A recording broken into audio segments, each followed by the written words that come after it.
guys, welcome back to a brand new episode. I'm your host Disco, and today we're going to be talking about the Montana Senate race currently happening in the 2024 elections, in general elections for the United States. Now we have two candidates, Tim Shaggy.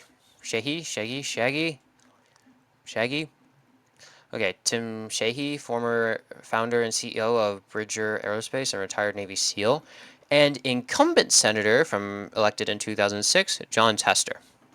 Now, this is a really, really weird year for Democrats. As you may remember beforehand, Tester is in the state of Montana. Trump won Montana by 16 points in 2020 and 20 points by 2016.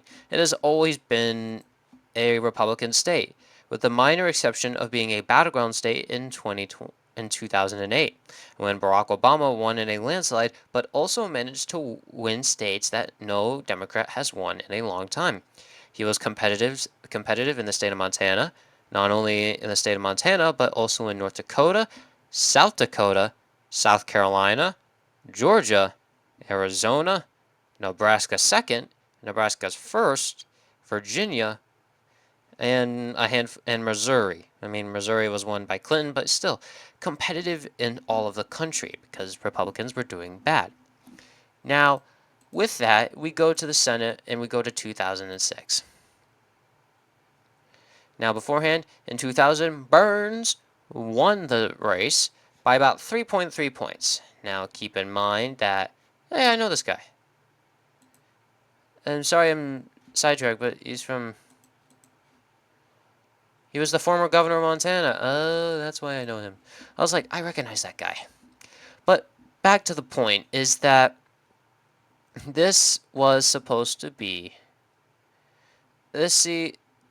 Montana's been a weird state in terms of electing senators. They're solid on the Republican presidential ballot, but when it came to voting on a Senate and a House of Representatives, they've always been a bit bipartisan.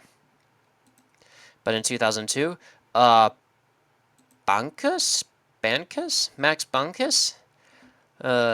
easily won re-election, but then 2 years later, John Tester won against Burns, gaining the Senate seat for the Democrats and ultimately gaining the Senate. Now, if we rush down to 2008, Bankus won his election, but if we go front 2 years, Tester won by a bigger margin of victory. Then Republicans gained the seat when Bankus retired, but then Donald Trump won. He gained a government trifecta, but 2018 was the weirdest Senate election in history. In one of the weirdest Senate races, one of the weirdest midterm elections that I can remember. In fact, it's even possible to say in history because Donald Trump was expected to not only lose the House, but the Senate in a normal year. Well, he lost the House, he gained in the Senate, and that's just me hitting my keyboard, sorry. He gained in the Senate. How so? Well, they gained seats in Indiana, Missouri, and Florida, along with the state of North Dakota. Sorry about that.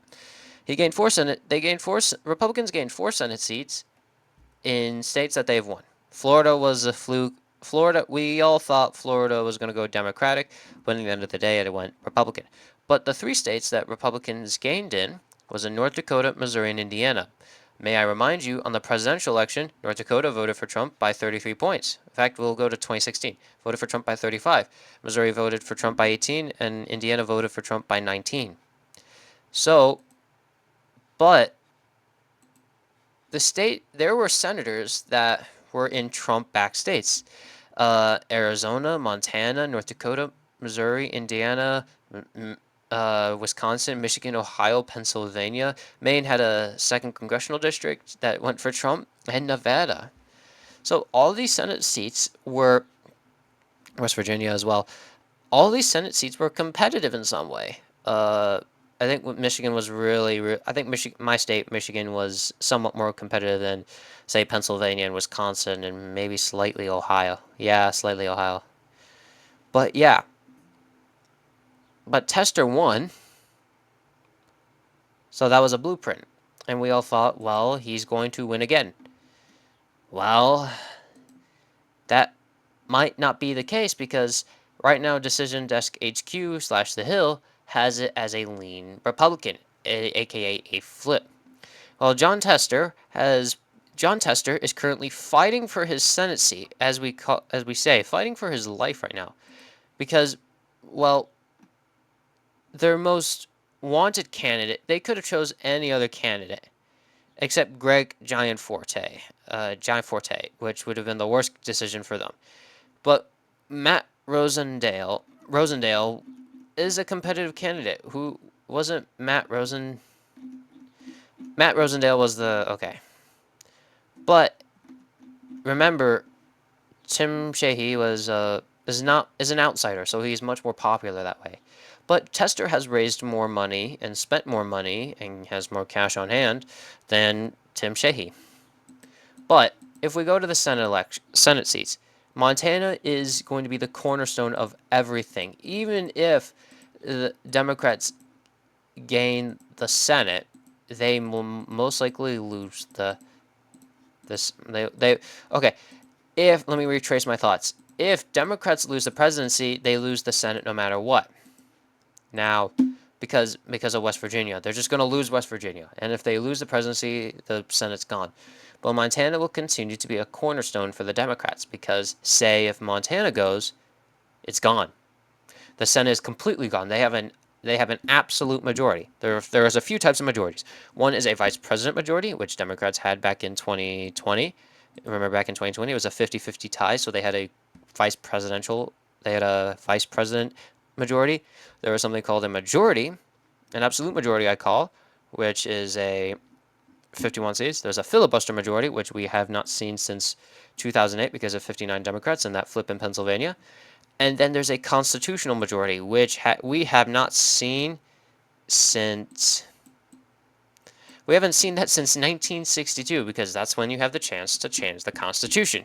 You have that many senators that if you got all of them on board, you could theoretically change the Constitution at will.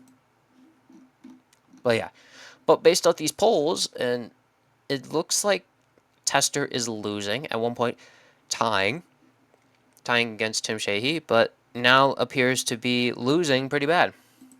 But like I said, lose Montana, it's gone for the Democrats.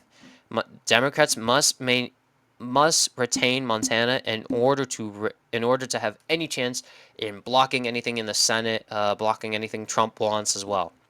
Like if an abortion bill comes up, you can get two senators from Republican side maybe to get that done. Maybe Lisa Murkowski and one other, maybe Susan Collins.